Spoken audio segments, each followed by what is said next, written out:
Hello there, ladies and gentlemen, I'm the Spiffing Brit, and today we'll be playing a game made by just one person. They even happen to be a YouTuber like me. This is Tiny Terraces, a cute, chill, idle farming game where you have little workers that run around maintaining your lovely little terrace. It's basically idle game Stardew Valley, but with less relationship drama and more capitalist money making. Now this developer does not know who I am, but I have a personal vendetta against them, for they have insulted the very fiber of my being.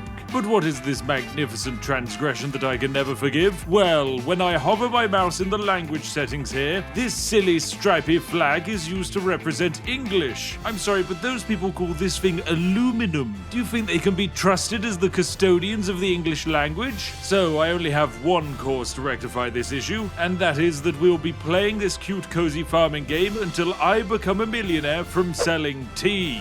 The most British thing of all, proving that yes, our flag should be the one positioned there. Now, there are a few issues with this. In order to unlock and sell tea, I need to make it very, very far into this game, and that requires progress that would normally take multiple days of playtime. But I am the Spiffing Brit, destroyer of games, consumer of tea, and recently voted Britain's biggest ego for the 100th year in a row. So, expect some perfectly balanced strategies. So, welcome to the game, ladies and gentlemen. This is our tiny terrace. In our tiny terrace, we have this little fella here, called Jumbo. We're going to rename them. They shall be Farmer 𝔹ℝ𝕀𝕋𝕀𝕊ℍ, and their one role and purpose in life is to farm as I see fit. And the way farming works is quite simple. I have 8 barley seeds, I can place down a barley seed, and then eventually my lovely worker here will notice it, come on over, place it down on the ground, water the tile, and then after 25 seconds, this barley's going to grow. Let us witness the miracle of life. Right, now it does need watering again, so please water it some more. Lovely. Great job, Phil. It's looking nice. It's almost grown. And there we go. The barley is now ready to harvest, so Phil will come on over. Just, I don't know, shred it with his hands or something. And we've now gained ourselves a few items of wheat on the ground. Phil, can you please pick up the wheat? Please, can you do something? Come on, go get it. He's a very lazy worker, you see. So he's going to grab 1 seed and 1 barley that was left on the ground. And so we've completed our first bit of farming. And this has granted us with 2 units of barley. How fantastic. We can then sell this to get a little bit of gold. Perfect stuff. Right now, Phil, we are going to need to grow more. So I'm going to place down 8 barley seeds, and he's going to run around and hopefully plant them. No, he's distracted by some seeds a bird dropped off on the ground over here. Okay, Phil, go grab them. Please, sir, I haven't got all day. There's weeds growing over here now. You are doing a terrible job of looking after this land. Of course, the game is starting out in a manner that is fairly basic. We just have 1 type of crop, 8 tiles in which we can plant said crop, but as soon as we harvest 5 barley, we'll be able to progress the game and unlock the next stage of gameplay, which is growing lettuce. So, progress in this game is rather simple. We make money growing crops, we spend money to grow more crops, and we unlock new types of crops by completing these missions on the right. This is how we can eventually unlock tea and make the big money. And there we go. Our first goal has been completed, and we have now unlocked a few key items. Namely, we now have access to the fella creator, which is a building that allows us to make new fellas, and gears. You require at least 1 gear to make a fella. So yes, we need to make as much money as possible so that we can make more fellas who can then work our fields, because currently Phil is very slow at working. So in order to make more money, I'm going to place down these romaine lettuces. They take longer to grow, but they're worth a little bit extra gold. I suppose our tiny terrace here actually does need a name, so we should call it something fantastic. Something that really attracts new workers and tells them that they're in for a good time. So welcome to Spiff's Happy Tea Farm, brackets no escape. This shall be my glorious happy land, where all of our workers will know just how valued they are.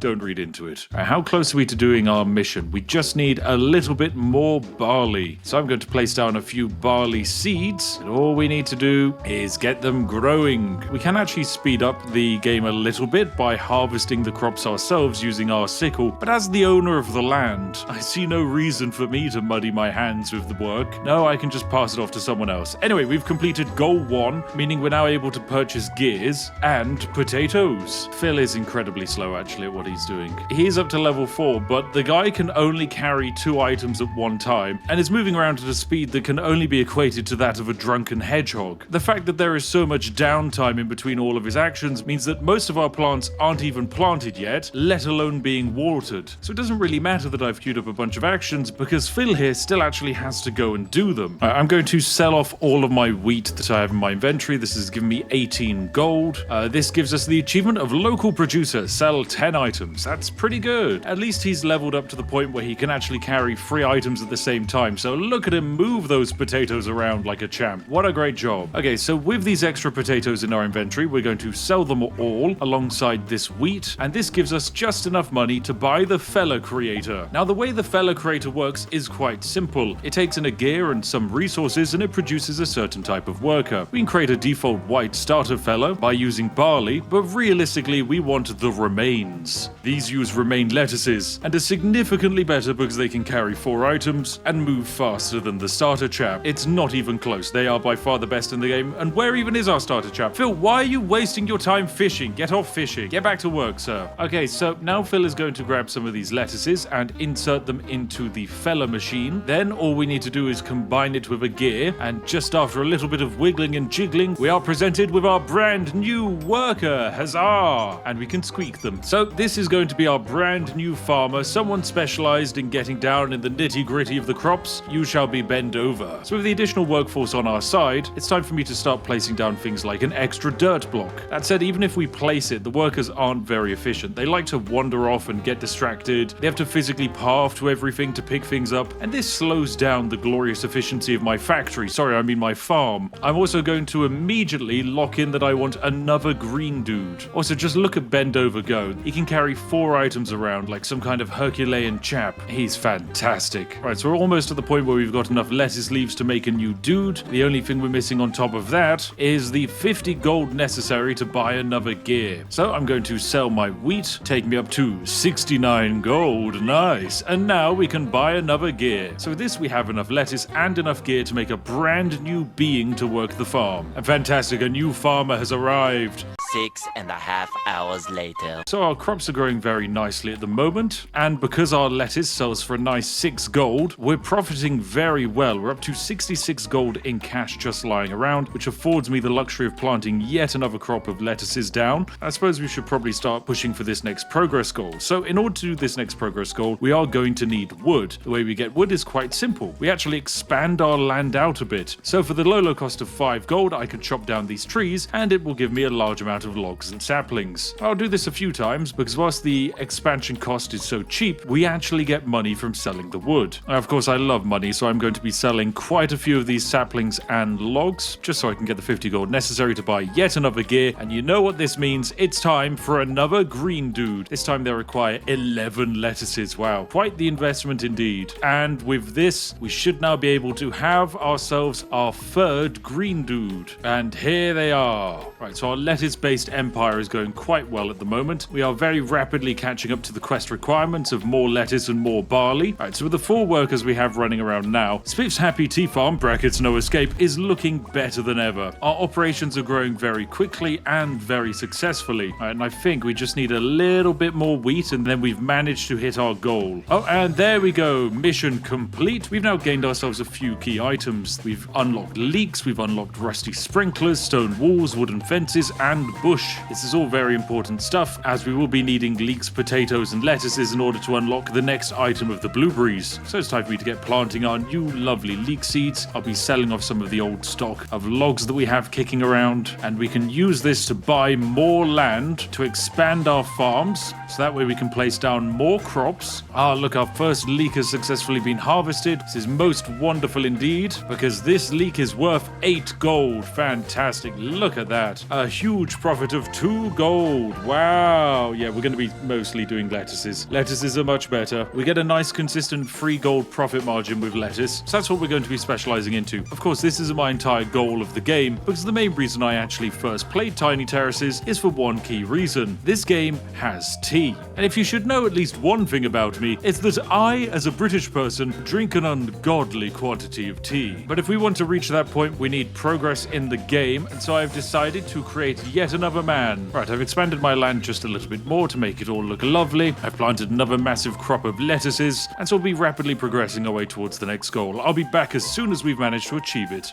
Right, we've almost completed the next progression goal. We just need a few more leeks added into the pile. I can see the final leek coming in, and this is great. We have now completed goal 3 and unlocked some new items, mostly in the form of these very nice looking blueberry seeds. Right, so it's probably at this point where I should actually start trying to exploit the game. You see, I've deliberately been holding myself back up until this point, but the thing with Tiny Terraces is that the developer has created a truly perfectly balanced system. And by that I mean that all of the work here is done by our lovely workers who run around and plant things, harvest things, water things. They do everything, and their actions are generally predicated on them returning and dropping things off at this storage site here. There's just one minor issue that gets in the way, and that is the logistical movement of everything. These workers have to go from point A to point B to do their jobs. This takes time and slows down my ability to make money. So if you're a solo developer and you're coding a pathfinding engine and you want to make sure that it doesn't crash all the time, you take a few shortcuts. You see, if I were to sell some of my potatoes and make a nice amount of money, about 300 gold should do the trick, I'm able to do something pretty snazzy indeed. I'm able to place some walls down. Now, by placing down these walls, I've blocked off this entire area of the map. My workers now can no longer access these two spaces, which creates a little bit of a problem when it comes to me actually picking up and moving our storage over here. And this is where things get extra interesting, because I can actually pick up and move all of my workers inside of this walled off area. Now, when inside of this fenced off area, they can no longer move around of their free will. They can only ever stand on this one tile here. This is perfect because it means they no longer have to run around. And you'll notice, interestingly, that they are still harvesting and picking items up off of the ground. This is because if you are doing a pathfinding algorithm, and presumably your workers can't actually reach the destination, the game has a few options. It either crashes, or it cheats and teleports the item into their inventory anyway. This game has chosen to do the latter, which of course we can exploit. So allow me to demonstrate by placing down all of these barley seeds here. As you'll notice, they're all getting randomly placed down into the ground, and our workers are standing over here currently watering them. Despite the fact that they are on the other side of a wall and technically can't reach them at all, life still somehow finds a way, and this way is very efficient indeed. So there we go, they've harvested all of my wheat. I'm able to sell it all, and I'm up to 264 gold. How wonderful indeed. Of course, I want more workers, which means I want more remain workers, so I'm going to place down a nice crop of 40 lettuces. Let's just quickly buy some cogs. The cogs then get teleported over, and a new worker is being summoned into existence. Here they are, lovely. Of course, as soon as they arrive in this world, they get placed inside of the compound, which they will never leave. Alright, let's get ourselves another worker also summoned into existence. Each time we get a new worker, it does cost us more lettuces, but with the rate at which we're growing them, this isn't an issue at all. Ah, lovely! We've completed goal 4. This is an exciting time indeed, because now we can really start pushing through our progress, and potentially we'll reach a point where we can do some very powerful automation. Alright, we're going to sell off all of our excess lettuce, all of our excess wheat, all of our spare blueberries, and our logs, because you'll notice that my farm is now pretty much capped out on its size, as we need more land. So I'm going to purchase more land in a process that is otherwise known as mass deforestation. There we go. But the main advantage of us having all of this excess log from all of this deforestation is we can sell it and make a nice crisp 400 gold. We can then expand our fields, giving us 2 new massive rows, which we can then plant a copious amount of garlic on, because we're going to need a lot of garlic to complete this mission. Oh yes, and who could forget radishes? I must say I love it when all of my workers are just showing sad faces in this corner. They're having a great time. They get to work really hard, super efficiently, and make money for me. What better activity is there in life than making copious amounts of money for your evil overlord of a boss? Alright, welcome back, ladies and gentlemen. We are just 2 garlic shy of our next progress, and it's looking like, yep, our new garlic has just come in, and huzzah, we've completed goal number 5, which gives us a few key upgrades, namely the auto seeder. The auto seeder is a very special and very expensive building, that allows us to automatically seed land. You see, currently whenever I want to grow a crop, I have to physically drag and drop on the sections where I want the crop to be placed. This is a very time-consuming process. However, if instead I can place down an auto seeder right here and designate 8 tiles around it to automatically be reseeded with glorious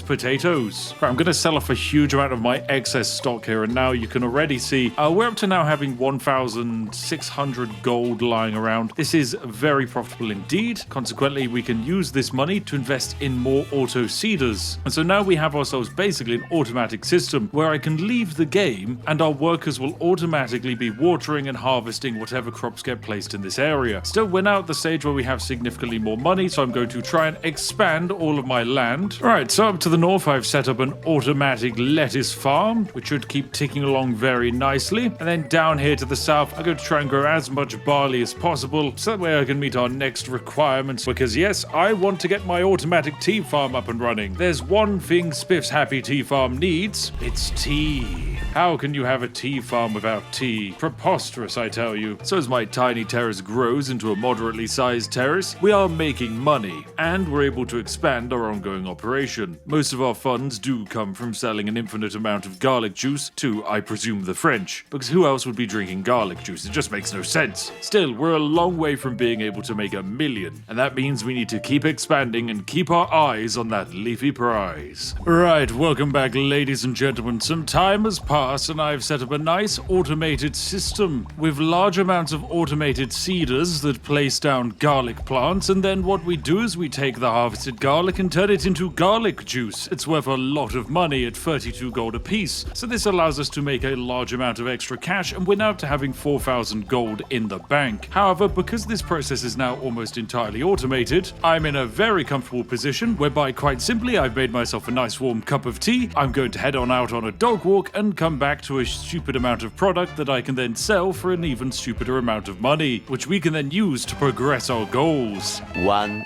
eternity later. Right, welcome back, ladies and gentlemen, to my glorious farm. Expansion has been fantastic. We're now up to having 84 little guys, and our inventory is massive. We have nearly 10,000 garlic, 7,000 pears, and the greatest magnet for all Irish people, 38,000 potatoes. Now, if only I have a way to turn them into cheese and onion tato crisps, now then we'd be making big money. However, we have encountered a slight problem. We are just 2 progression goals away from unlocking tea. We have to complete this mission here, which will give us some new types of peppers, and then after that we have a very simple mission that will take no time at all and unlock the tea plant. The problem is, to first walk in the path of the light, we must apparently walk in the path of darkness, for we need to make 150 cups of coffee. Now, ladies and gentlemen, avert your eyes, for I'm afraid I have been given no choice by this developer, this heinous solo developer who believes that this is acceptable. So to make this more manageable, we're going to be switching to Polish.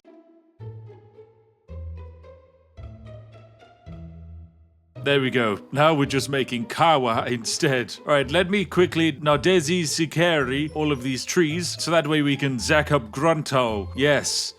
My pronunciation, I'm sure, is flawless. But we do have an exceedingly large amount of money, and unfortunately, if we're going to be making any of these coffees, I want to do it as far away from my nice crops as possible. Right, so unfortunately, in order to do this, we're going to need to grow some coffee beans. Yes, there we go. Alright, we'll place down a few of them, and they will wazrost into larger plants and give me some beans. But then after we have those beans, we will need to turn them into a drink, which requires the barrel or the bexga nasok. Yes, so let's place down a lot of these. Oh my goodness, Yorkshire tea, please forgive me. Ladies and gentlemen, please go into the comment section and ask for forgiveness on my behalf, because yes, I don't think I can even forgive myself, but it's necessary. I have to get access to the cups of tea, so we have to do this. I've placed down a copious amount of barrels, 69 in total, nice. And now we shall begin production of the kawa. It is actually insane how tall the stacks are currently getting for some of our workers. They are incredibly efficient people. Wow. And there we go. Some more people added to the pile. We're now up to 88 workers, all of whom just get created and spawned inside of this pen. They will never see the light of day again. Okay, the first batch of coffee is now ready. All of this horrible stuff is going to be thrown out onto the ground. But we only have to do this once, and then we shall be freed. How much does coffee sell for? Yes, it's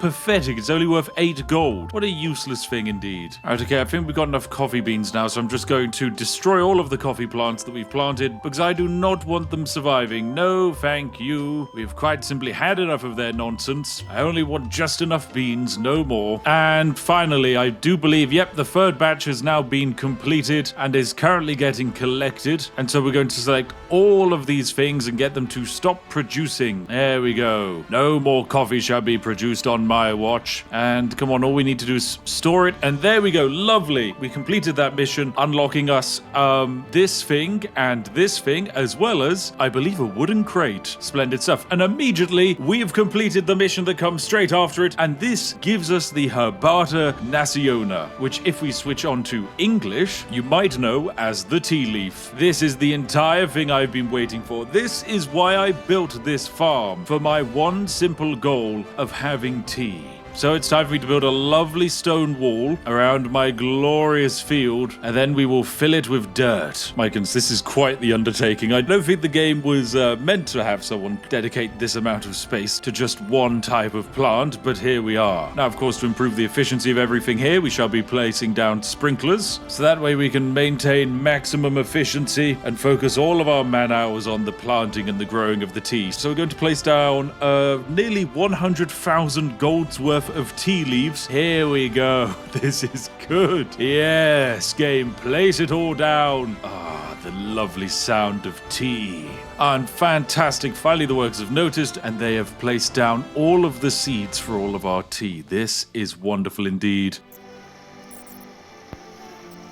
We've got our first few crops of tea coming in. Look at this on the ground. I can see leaves. Oh, this is fantastic. Nearly half of the entire setup has now been automated as well. But let's see our tea. We have 82 tea leaves here. Look at this. They're worth 6 money each. How very wonderful. And then my hope is that if I were to come over here to our juicing barrels, would I be able to find it? Yes, here it is. A cup of tea, ladies and gentlemen. Splendid. We shall switch all of our juice barrels over to making cups of tea. This is their new goal. Produce an infinite amount of tea for me. We will need more barrels though, so I shall place down a new wave of them. Alright, here we go. This is the setup. 266 brand new barrels, all ready and prepared to make an infinite amount of tea. Alright, and our first few cups of tea have been made. Look at them popping in now. Let's see how much they're worth. So 1 cup of tea is worth 12 gold. Yes, this is good. It's basically a doubling of the tea leaf, and we have 765 tea leaves lying around. Okay, right. It seems that each tea plant produces an insane amount of leaves, which we can then turn into an insane amount of cups of tea. I thought I was being over the top when I had 266 barrels created, but no, it turns out I actually wasn't doing enough. I'm going to need even more barrels, so that means demolishing more of nature. Let's go. Right, there we go. We've hit the right-hand side of the map now, which puts us in a perfect position for more juice barrels. Perfect stuff. How many cups of tea are we up to? We have 268 cups of tea. Splendid stuff. But I want more. Yes, our farm is working at an excellent rate of efficiency. No longer are we hampered by such boring things as physically having workers move around. We're like an Amazon fulfillment center if all of the workers were in battery pens, but still had to work their job and so instead just manifested telepathy. It's perfectly balanced. Anyway, let's quickly plant down another massive crop of tea leaves over here. It's only going to cost us nearly 200,000 gold, but it's going to make us fabulously rich. So there we go, all of those tea leaves are planted, and over here on the right hand side of the screen I will now begin construction of another massive collection of barrels, so that way I can brew my tea. Alright, there we go. I've successfully placed down all of these barrels. In total 310 new barrels added to the infinite tea production cycle. Lovely. We just need them all to get loaded up with some leafy goodness, and our tea production cycle will be greater than the world has ever known. Alright, we're making making another 3 additional workers, which will take our total up to 119, and I think that is probably going to be the cap on workers we can manage. I am partially saying this because the game is ever so slightly starting to break down now. Oh, and a new batch of tea is coming in. How much tea do I even have in my inventory? Ah, yes, 66,000 tea leaves. Wow. And, oh, who could forget? Nearly 35,000 cups of tea. This is truly wonderful. The game is now starting to break down. We have hundreds of workers, thousands of teas being produced every hour, and my frames are falling with each passing moment. So I think it's time to sell off our tea and see if I can finally achieve my goal of making $1 million. So let's do it. Let me crank up the quantity we're selling to sets of 5,000 and sell all of this tea. Now onto the leaves. Come on, and there we go. 1 million gold, ladies and gentlemen. We have done it. Using the power of tea and removing your workers' ability to move their limbs, you too will be able to become a millionaire, provided you're willing to destroy the sanctity of nature and basic workers' rights. I think we've all learned a lot from today's video. Anyway, I hope you've enjoyed watching. If you have, make sure to give the video a like, and genuinely, this has been a really fun little game to play. I wish the best for the developer, but I also wish for them to change the logo for English. That would be most fantastic indeed. Anyway, a huge thank you to our glorious YouTube channel members and patrons for funding this video. And if you're sat there wondering what to watch next, look no further than this video on screen now. Anyway, I'll see each and every one of you in the next one. Have a lovely day, and goodbye for now.